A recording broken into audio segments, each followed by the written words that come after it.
Welcome to our 20th CRWDP webinar. We have a really exciting presentation today. I'll introduce Heather, our presenter, and then Heather will take it off and discuss financial incentives and the research that she's been doing there. So Heather Johnston is a research analyst working with the Institute for Work and Health, and she's also a PhD candidate at York University in the School of Kinesiology and Health Science. Her research interests call upon biomechanics, human factors or ergonomics, and health psychology for an interdisciplinary and biopsychosocial approach to understanding workplace injuries and disabilities. Heather is an amazing researcher, and I'm really excited that we get to hear from her today. So without further ado, I'll turn it over to you. Wonderful, thanks, Dan. And it's exciting to present some of this because Dan's been involved in, largely involved in all of the projects that kind of pertain to this topic. And I'm just echoing a comment that I see in from one of the attendees that I'll try and be as descriptive as possible for those that have vision loss as we go through the webinar. We will have the kind of Zoom provided captions at the bottom, so hopefully that can be helpful as well for other individuals. And so the topic of today that we'll be chatting about will be financial incentives for employment of people with disabilities. And recognizing that that's a very large and broad term, there are a variety of projects that the members that you see on the slide here have been involved with, pertaining to case studies and interviews, the environmental scan and scoping reviews. So today we'll kind of get to see some of the findings. And one thing that I'll highlight is that this is a very large project. And so these are just one component of what's helping us to answer some questions around financial incentives for employment with people with disabilities.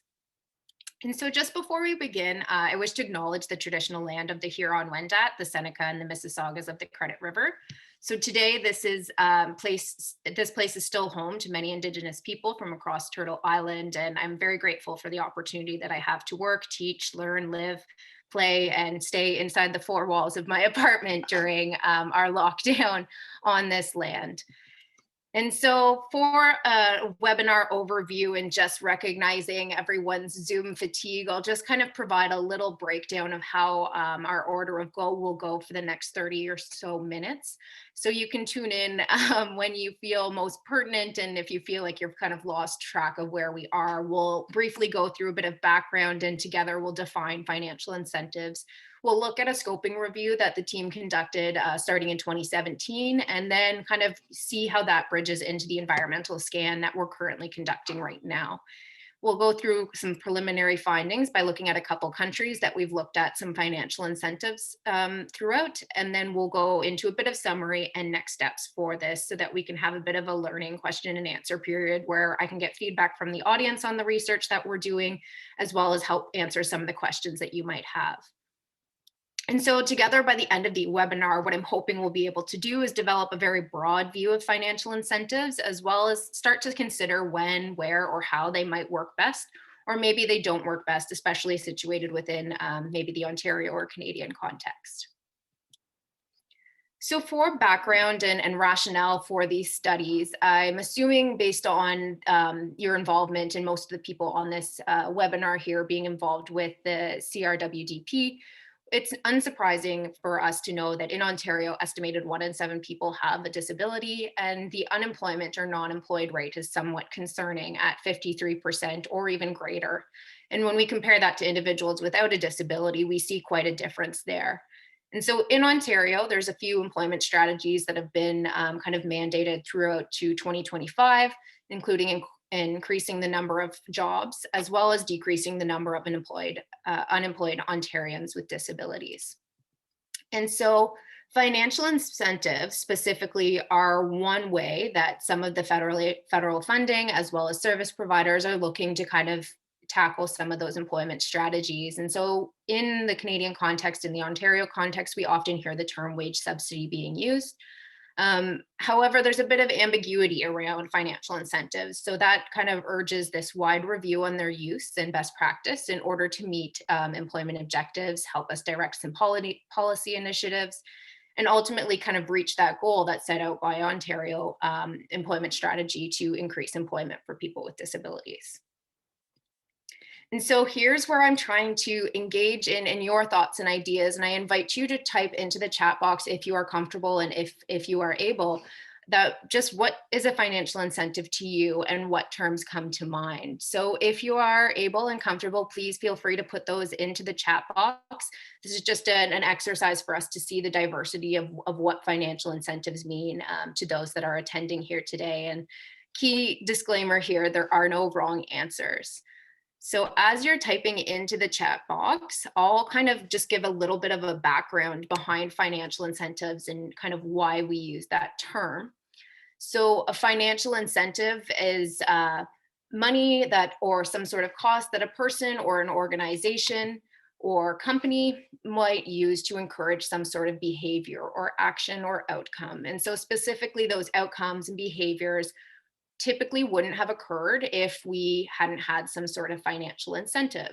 So it's there to kind of motivate that behavior. Typically, we think of the monetary benefits.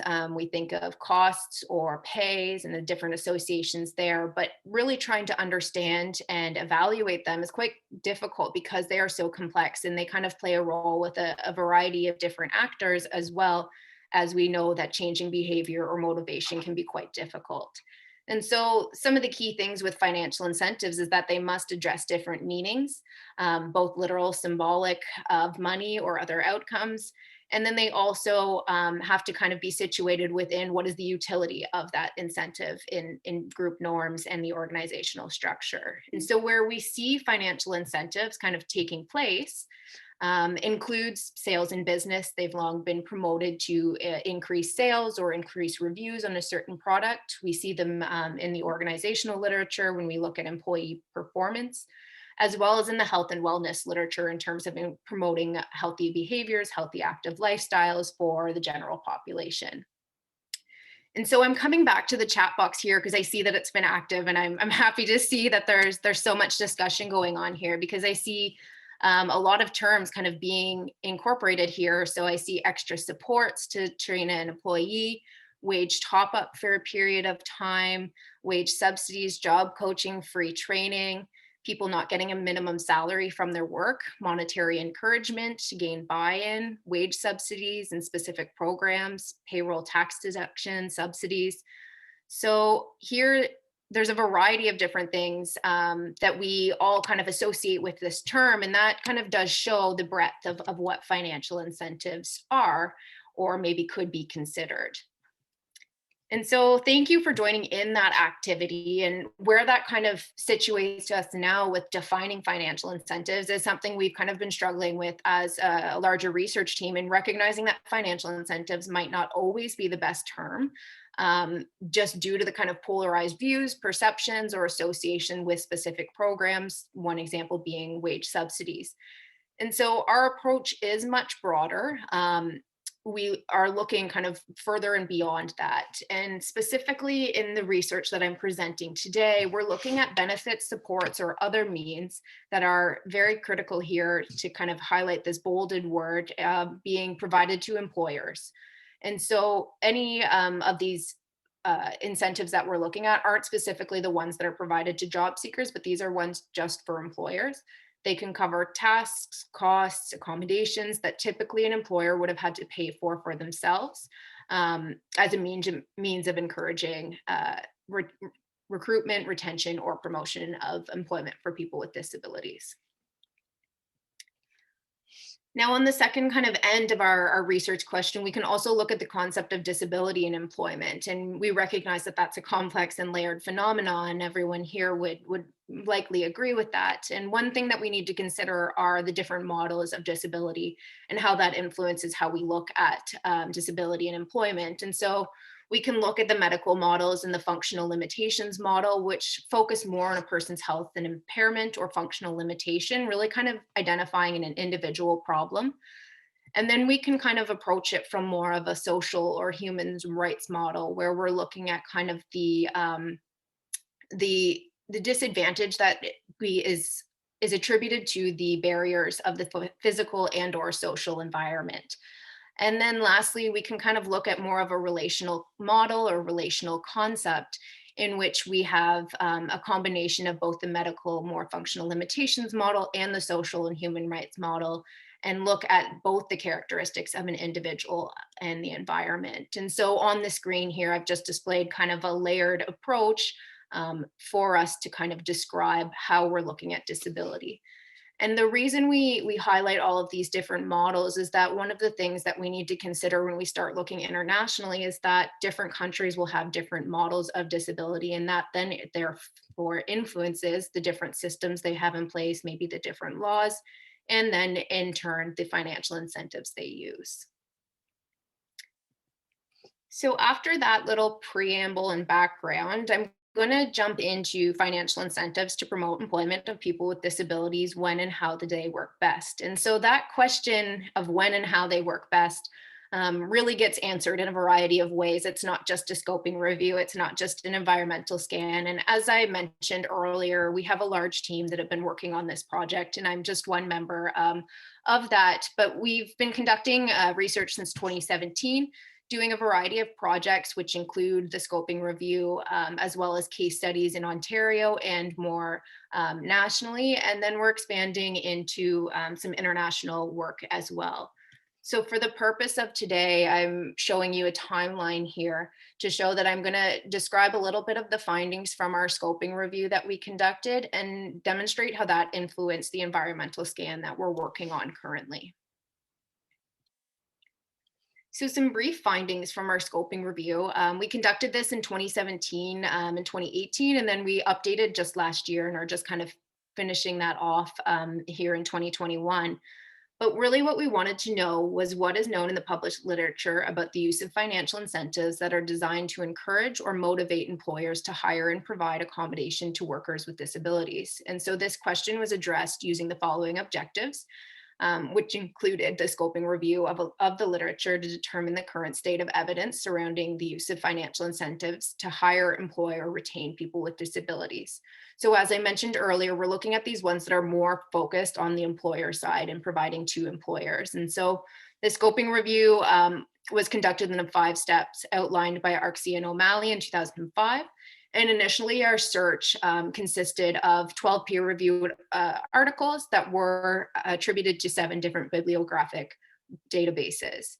And from that, we conducted a thematic analysis, and I'll describe some of the themes that we saw, but just from the descriptives of this, we saw 9 studies that discussed kind of more positive incentives. So wage subsidies would be an example of that. And then 3 that discussed quota systems. Of the 9 that examined positive incentives, 5 were more descriptive and 4 somewhat evaluated the effects of the incentives. But there was very little literature that really did have that evaluative component aside from those 4 articles.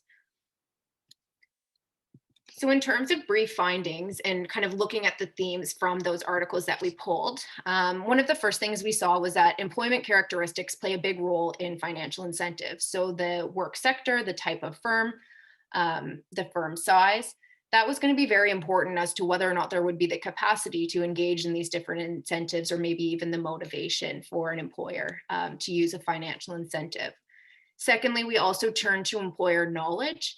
And that kind of was something that was maybe missing or lacking for a lot of individuals. And in this world, or in this realm of research, we kind of hear the term disability confidence is coming to light. And that's kind of a critical point when it comes to using financial incentives, is even just giving employers the resources to understand what it is that they need to do or need to accomplish to accommodate someone with a disability.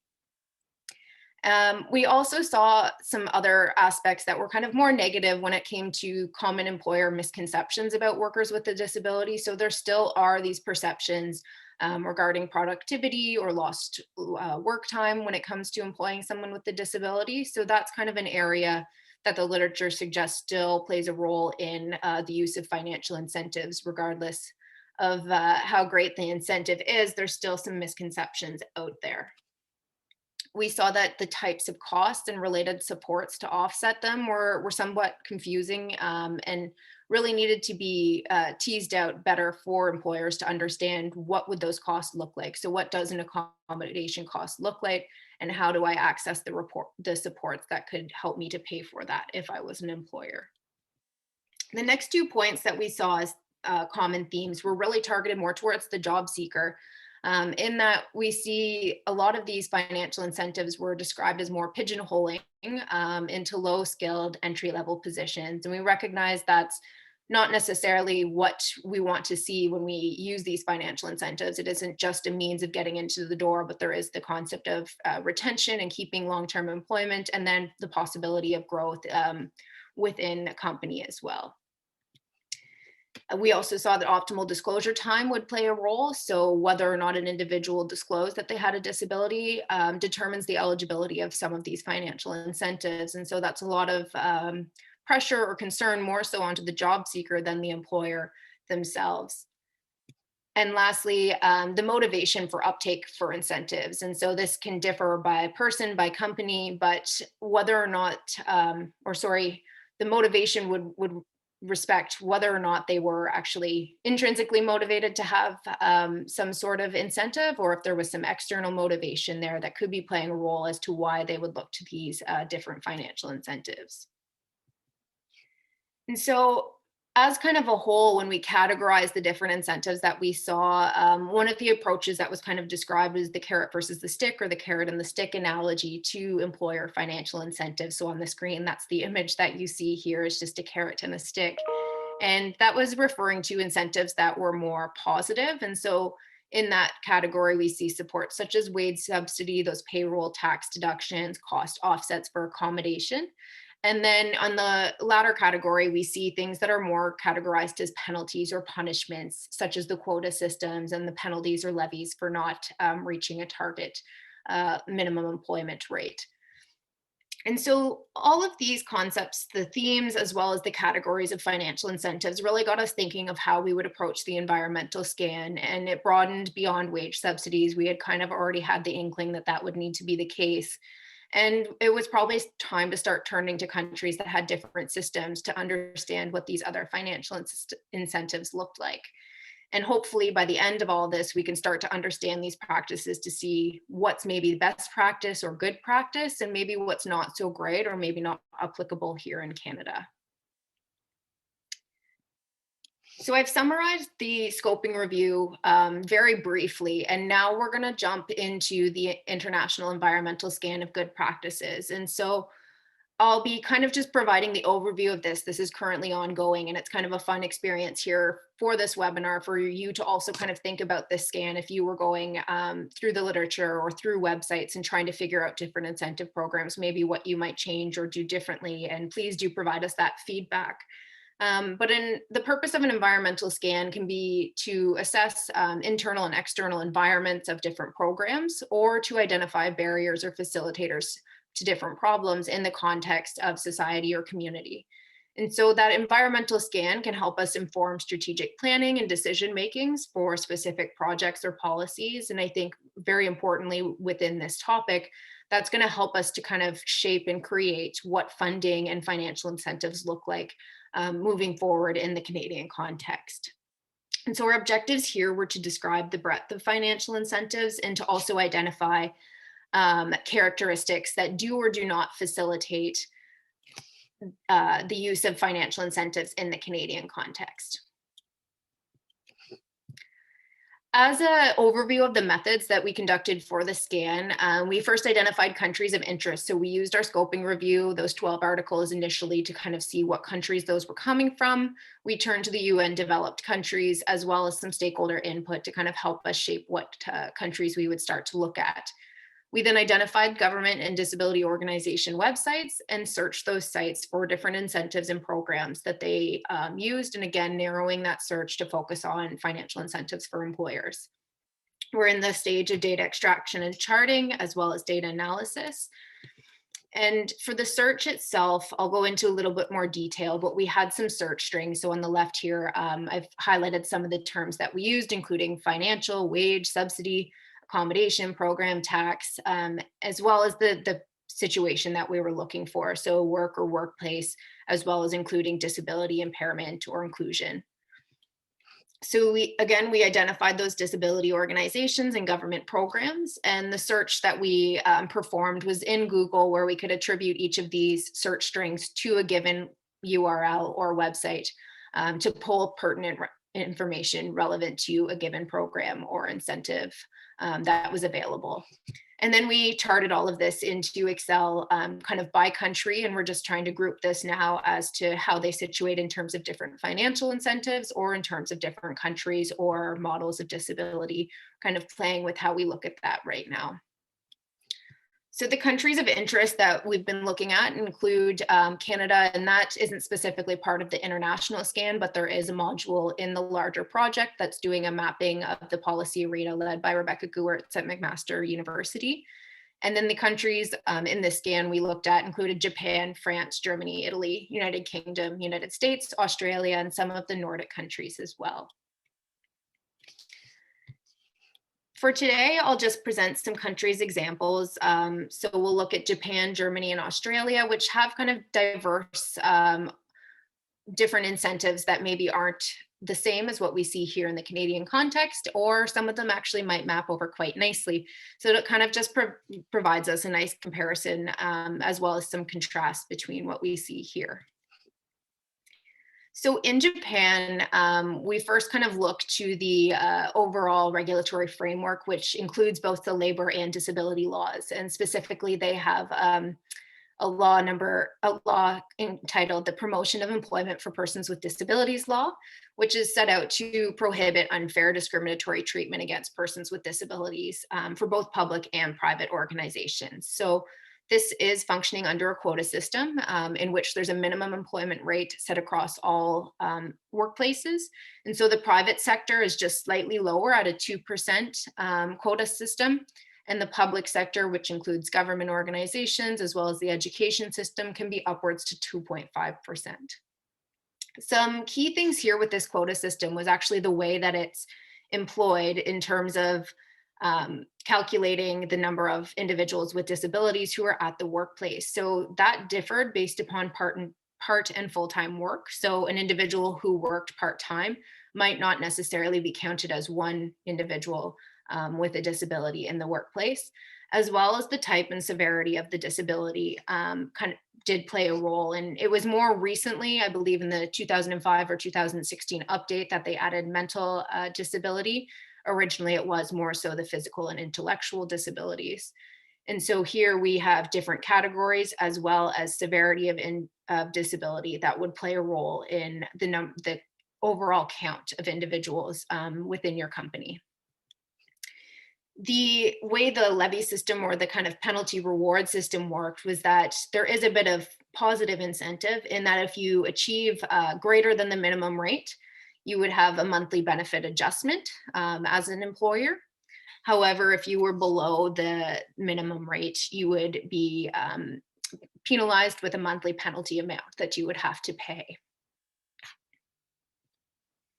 Some other systems that Japan had in place and other programs included a special subsidiary system, as well as special provisions for a reduction in minimum wage. So the employer could apply for a reduction in minimum wage for individuals with a disability, as well as we saw different support programs. So there was one entitled Hello Work, which was a national network of public employment offices that could help with bridging the gap between people with disabilities and getting them into different employment settings, as well as vocational rehab, which we see kind of internationally as well, and trial employment. So having opportunities to have a bit of a work trial for these individuals in the workplace before hiring them on permanently.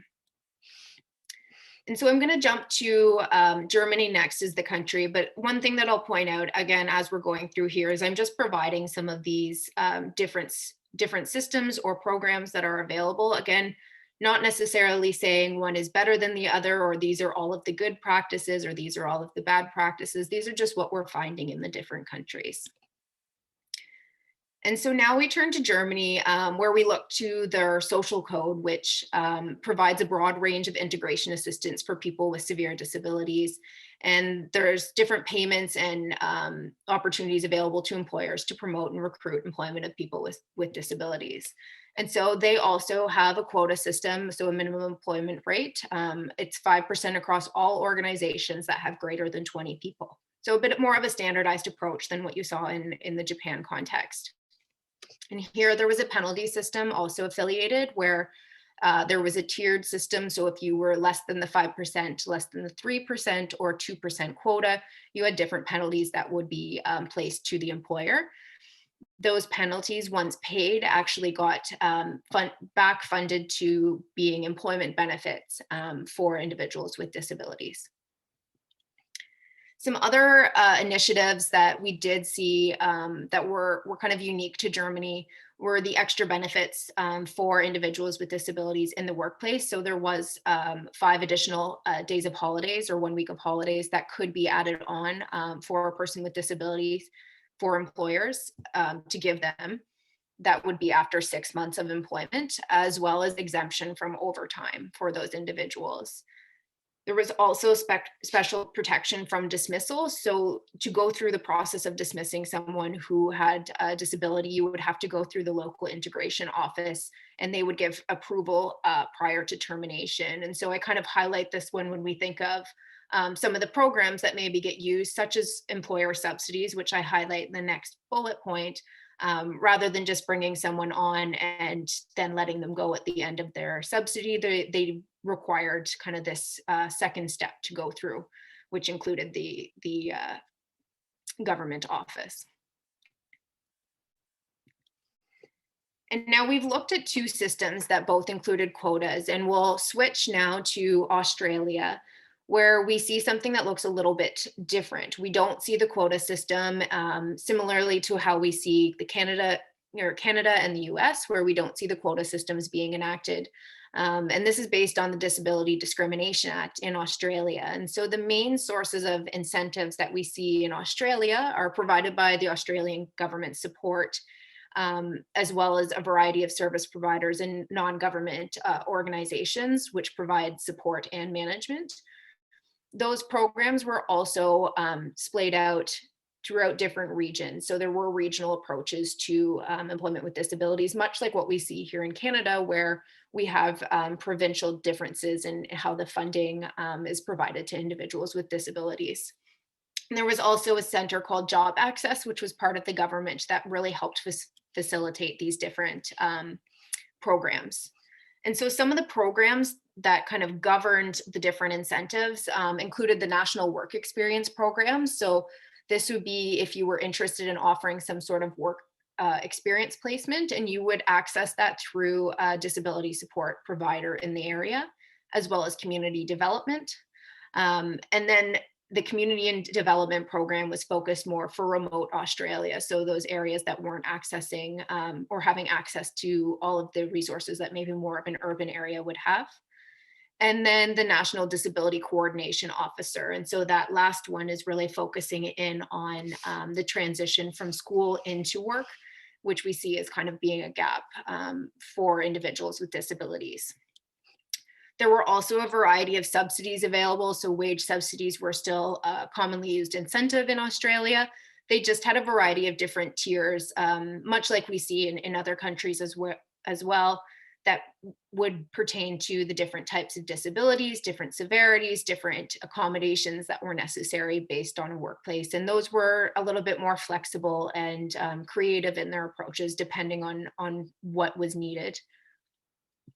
Lastly, we saw a few other funds and accommodations that were covered that were somewhat unique in Australia. So we saw work-based personal assistance. So if an employee needed some sort of help for the other activities, such as eating a meal at lunch or using the washroom or taking medication, they would be able to access someone to give assistance to that, much like we see some of the coaching programs or the allied professionals here to give a hand for those individuals.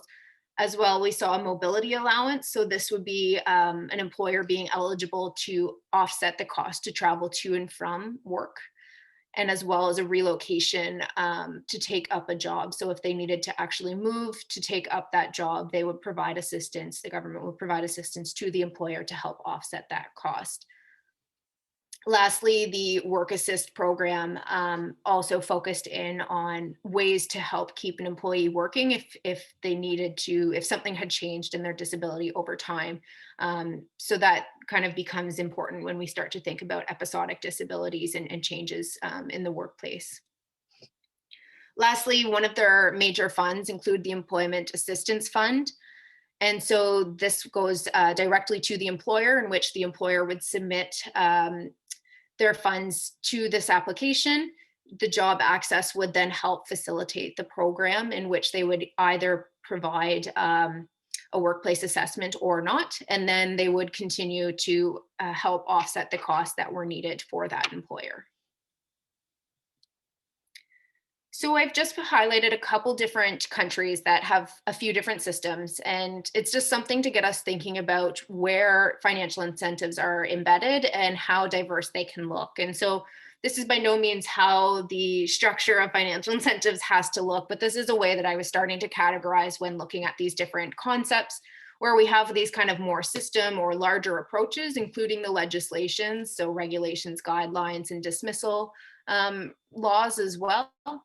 We see quota systems and taxation. We didn't touch too much on that, but the United States have a variety of different taxations that actually go straight to the employer rather than just the individual, like we see here in Canada. And then we have all of these other supports that really kind of break into whether they're helping with the hiring, promotion, onboarding, or the retention side. And I think the retention side is where we see a little bit less in terms of financial incentives being invested. There's a lot of emphasis on that hiring and promoting, but then making sure that longevity is still there is kind of more important. And so some differences and similarities. We haven't gotten to the point where we're actually saying, you know, this could work or this couldn't work in the Canadian context, but things that we want to consider include the different systems. So these quota systems and levies, where we're kind of on one end of a continuum that's more based on maybe a medical or functional impairment model, versus if we kind of slide over to the more anti-discrimination, social relational model. And there's different approaches kind of embedded within both of those.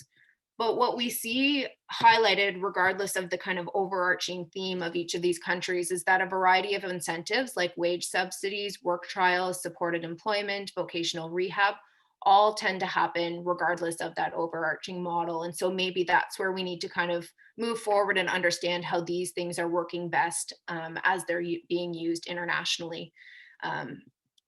And the other thing that I'll point out in summary with financial incentives includes the different factors and roles influencing financial incentives. And so I pull out a few different actors or individuals that are really important in the use of financial incentives, aside from just the employer. And we've started to kind of create this model in some of the work that we've done through interviewing Canadian stakeholders, in understanding that the employer has certain responsibilities that can be very challenging when it comes to accessing financial incentives, whether that be administrative or as well as incorporating that disability confidence component. The funder themselves kind of has to play a large role in who determines what these incentives looks like. Is it the government? Is it company policy? How do we legislate who's abided to use these types of incentives? And then we can turn to the service provider, who really is kind of a support in and of themselves through providing job coaching, training, helping with those administrative tasks. And so that kind of becomes a very critical component in understanding financial incentives as they kind of fluctuate through the service providers in many of these countries, and not just Canada. And lastly, we do have to put the individual, the job seeker, kind of at the forefront and think about what this means for them. So in the context of the Japan quota system, an individual has to reapply every year. And so that kind of raises the question of disclosure, as that directly impacts then whether or not a company is actually meeting their minimum quota. We also see the working conditions and job type. So example, the unskilled labor and the pigeonholing that we talked about in the scoping review as kind of being something that needs further research and needs further understanding based on the use of financial incentives. And so the remaining steps for the environmental scan itself, and as it builds into the other components of this project, include conducting interviews with key international stakeholders and revisiting some of these countries based on their feedback. We'll build some summary tables of the financial incentives, and then start to compare and contrast the different economic and labor market systems and situate these financial incentives in the Canadian context. So we'll adapt all of these modules to kind of provide a more robust finished statement, and hopefully we can provide that to the individuals who are on this call or anyone that's interested through some different resources that we develop. And as we finish off the webinar, I will provide some questions and thoughts for our audience feedback, and I'll turn back to this slide after I just give some thanks to everyone who's involved in the projects. But what I'd like you to kind of consider, and obviously you can ask me questions as well, but what I would love for your considerations include different countries of interest. Perhaps you've heard of different incentives that we should be capturing, thinking about the different models of disability and how do we be transparent and accepting of the diverse perspectives. What characteristics should we include? And then also, given COVID, how might we approach a specific analysis for COVID initiatives as well? And so I'd like to thank all of our research partners, so the Center for Research on Work Disability Policy, the Institute for Work and Health, McMaster University, and CCRW, as well as the funding that I mentioned earlier, including the OCRIF and SSHRC grants that have funded this. And obviously a huge thanks for all of you for attending, and as well on behalf of all of the team members on this project. Thank you. Thank you so much, Heather. It was a really great presentation, and we already have some questions in the Q&A in the chat. So the first question that came in, Heather, came from an anonymous attendee who asked, how can you relate equity, diversity, and inclusion with quota systems in UN developed countries like Germany and Japan in comparison to EDI in Canada? Oh, that's a great question. So I guess that's a huge component of what we're looking at today. And I think that ties into when we start to kind of operationalize or create terms for the disability models that we look at. I think the concept of equity and diversity maybe are something that we should then be adding on to the research too. So rather than just saying, you know, this is the model that they operate under, these are the other equity and diversity and inclusion criteria that they kind of set out or mandate as a country.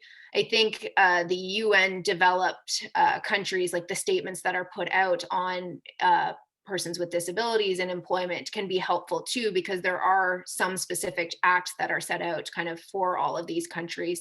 So maybe comparing and contrasting those could be one way that we get at it. Our next question comes from Ushnis Sengupta, and the question is there a significant difference among approaches by continent, by language, for example, Anglo countries, US, Australia, Canada, or political spectrum? Oh, that's a great question. At this point, I can't answer that because we haven't really started to group out where the differences lie. I think that's going to be kind of the fun exercise at a whiteboard where we can specifically get all of these different incentives in the different countries and kind of map what's going on. One thing that you'll see is kind of like the European countries all have kind of grouped together in similar fashions. They have some similar programs, but that's as far as I've kind of looked right now. In my comparisons, I see Australia as having some similarities to what we have here, especially with those regional approaches, which is quite different than what Japan has in terms of those very kind of like set out across the board approaches. So more to come.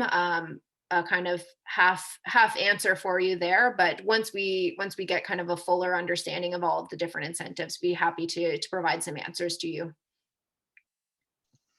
Great. And so our next point here is more of a comment that Inez Elvira mentioned that the ILO, so the International Labor Organization, has published a few articles on incentives. Perfect. That's a helpful point. I think some of those we have retrieved, and the hope would be also is once we kind of do these interviews with individuals from other countries that they can really point us to the documents that we need and hopefully actually provide some translation, because I was struggling with some of those as we were going through. And then Vichi Cheng asked, what is the definition of disability? Does it include permanent impairments? So the definition of disability would vary based on each of the countries, and so that's a unfortunate answer to give to you.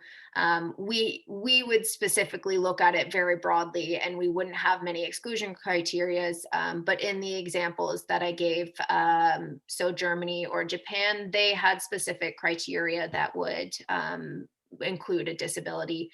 And I don't know permanent versus episodic if there was much to really tease that out. The broad categories I saw in Japan were again what I highlighted on the screen there: mental, physical, and intellectual, which doesn't necessarily capture that permanence piece. Great, and we have another comment here from Inez, which reads, incentives for individuals with intellectual disability with higher barriers to employment have not been very successful because they devalue the individual as not employable and strengthens the employer's perceptions towards this group. That, I think, in essence, is a wonderful statement, and something that did definitely come out from that scoping review that we did see, and even more so in the interviews. And Dan, if you want to jump into any of this, but we've also conducted interviews with different service providers, employers, employees throughout Canada. And that statement has been made that a lot of individuals don't want to use wage subsidies specifically or financial incentives for that fear of devaluing the individual, and kind of more approaching it from that limitation piece. Dan, did you want to comment in on anything there either? Yeah, no, I think you made the point very well. It's a good response to the question. Our next one comes from Kathy. Kathy states, I'm wondering how Japan, Germany, and Australia are doing in terms of employment rates of people with disabilities. Have you looked at available statistics on employment rates in the countries which you have included? That's a great point. So I don't have them available right this second. That will be something that we will add in, will be the statistics kind of maybe more currently. It would be interesting to see a longitudinal view of that, because a lot of these acts or systems that are in place, they change kind of year to year. So the example in Japan, the quota system that was 1.8 in 2005, I believe, and then it started to grow. And I think it was 2020 that you saw the 2.0% minimum rate be changed. And so I don't know what that is reflective of. Does that mean that they weren't hitting those employment rates, or does that mean that they were and they wanted to increase the bar? It will be something great that will add in value into the analysis. And then we have another comment from Inez, which I think speaks to potentially the definition of financial incentives issue. It's the question of why would you need incentives when there are other approaches that work much better to provide employment? Yeah, and I guess that's something that we toy with in incorporating, like, what is an incentive? So something that we've heard a lot about would be those wraparound supports, the training, education, all of those pieces. And as we started to kind of move into the incentive piece, we recognize that a lot of the incentives that come kind of from a top-down level, still that money gets flown to those resources. So maybe they don't get characterized as financial incentives, but kind of under our broad view, they started to add in or be encompassed by that. Mhm.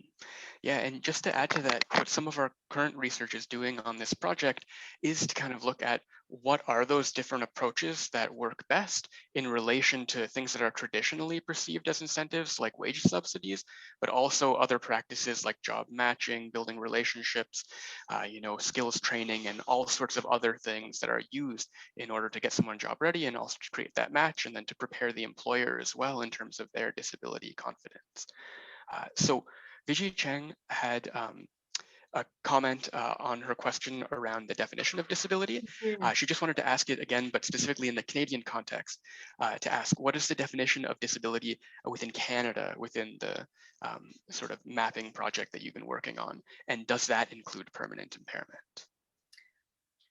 I can't actually answer that. And I'm not sure, Dan, if you have that answer. I don't know what the mapping project specifically looked at, if it included a very encompassed definition. I'm assuming yes, but I don't know if you have the answer, Dan.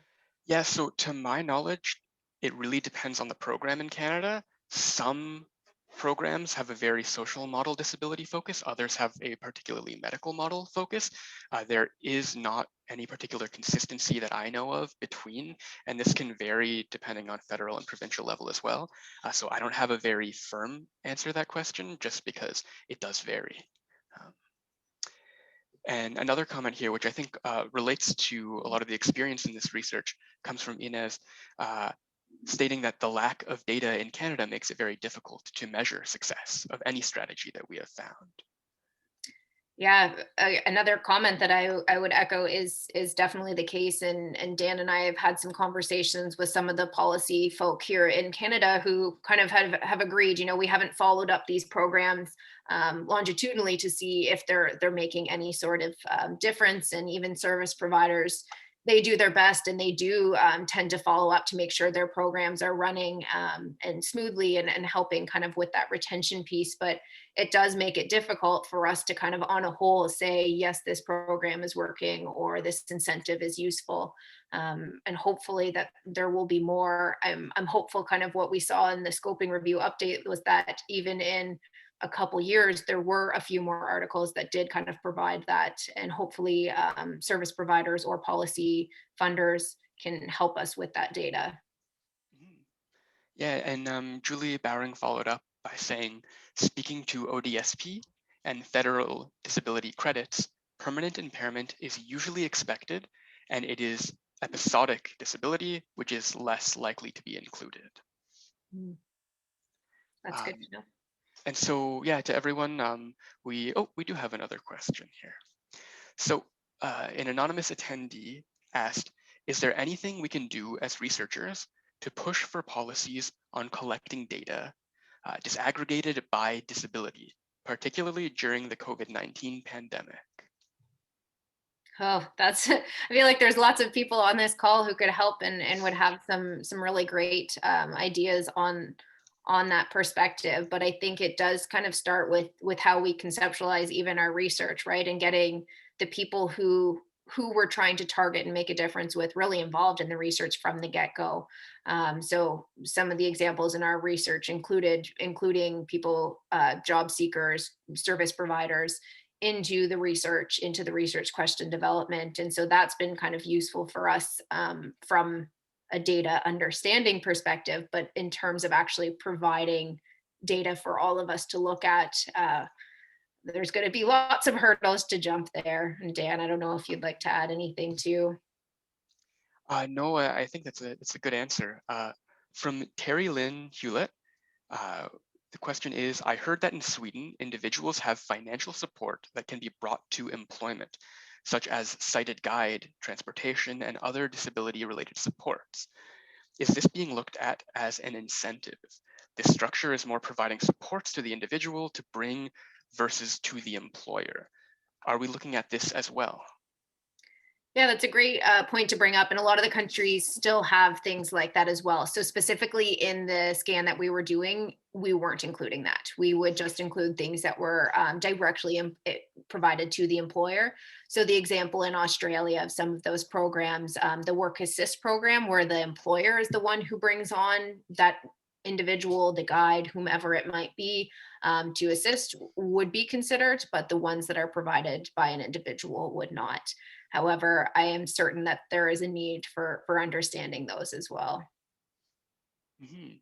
And one point that I would add to that is that the scoping review focused more on that employer side, but some of these financial supports that might flow through the individual could still be captured in our later work, where really, Terry Lynn, your question, I think, gets to a lot of the experience that we had, which is that there are incentives that work in ways that you might not expect them to, but they are still very beneficial to the employer, and they are really, depending on framing, an incentive for the employer as well. So those sorts of benefits can end up being captured, or those sorts of programs and supports as well. And we have just some thank you comments in the chat as well. Alexandra Stefanovic-Chafe says, thank you for this presentation. As you already mentioned, it is important to look at all active labor market policies and how they work together. And perhaps while we wait for some more questions or comments from people, it's worth commenting that our next webinar will be April 28th. And if you or someone you know happens to be interested in presenting, sharing research, or work around disability and employment in Canada, please always feel free to send us an email, because we're always excited to hear from other people and know kind of what's going on. You can also find out about our webinars on the CRWDP website. There are lots of ways there. The newsletter is often considered the easiest one, but we also have a webinar page too. And so we have just some other comments here commenting that your presentation is excellent and looking forward to more information about your study. Thank you. Yeah, I was just typing back a thank you response, but we appreciate that. And hopefully and more to come is the exciting part of all of this, more to come. Great. And so, yeah, I mean, perhaps on the more to come, can you speak more to kind of the next steps for this research, where you think it might be going to more broadly? For sure. Yeah, I can jump actually back even into our project timeline. So moving forward, currently in Ontario, we're actually providing some resource development on some of the findings that we had from our scoping review and Ontario specific case studies. So that more to come should be available this year. You might see some infographics as well as resource guides for service providers, job seekers, as well as employers. And then there should be some more pan-Canadian interviews being done, as well as some perceptions work. So something Dan and I have been involved with includes looking at what are the different perceptions of financial incentives for employment of people with disabilities. So those are some up and coming things as well. And Dan, if you want to add in any of the other work that you're doing too. Yeah, well, primarily it's exactly that perceptions piece and trying to understand exactly how these policies and practices work and what happens on the ground and what are the best ways to explore these kinds of topics in a more nuanced way. On that subject too, if anyone here wants to share their perspectives, feel free always to email us and kind of let us know, because we are at that stage right now of building out this research. I do also want to make a comment. Early on, Terry Lynn asked about being descriptive with the presentation. Just in case, if anyone ever has a comment or a request around accessibility and inclusion with the webinars themselves, please let us know. We do our best to be accessible and inclusive, but there's always a chance that we're not aware of something, and we are very keen to make sure that everyone is included. So thank you, Terry Lynn, previously for that comment. And yeah, we look forward to any other comments of that nature too. And one last comment here from Inez, stating that the CRPD is doing a general comment 8 on Article 27 of employment. So I guess there's more work in this area going on. It looks like most of our remaining comments are thank you comments. So unless more questions come in, what we can do now is, Heather, perhaps there are some final comments or anything else that you want to add about this work or your presentation? Yeah, I think we'll just end it with a thank you to everyone for providing actually some of that feedback. I think this is the best part of presenting research, is actually getting individuals who are really invested in providing us more information so that we can go back out and have a look at what we're doing from a more critical view. So thank you to everyone, and we look forward to hearing from you soon. Yeah, great. And thank you, Heather, too, for presenting, sharing the work that you've been doing on this. To everyone in the audience, just another reminder that we have our next webinar, April 28th, and you can always send us a message if you have any questions about that and join the mailing list. But otherwise, we look forward to seeing you next time, and have a great day. Bye-bye, everyone.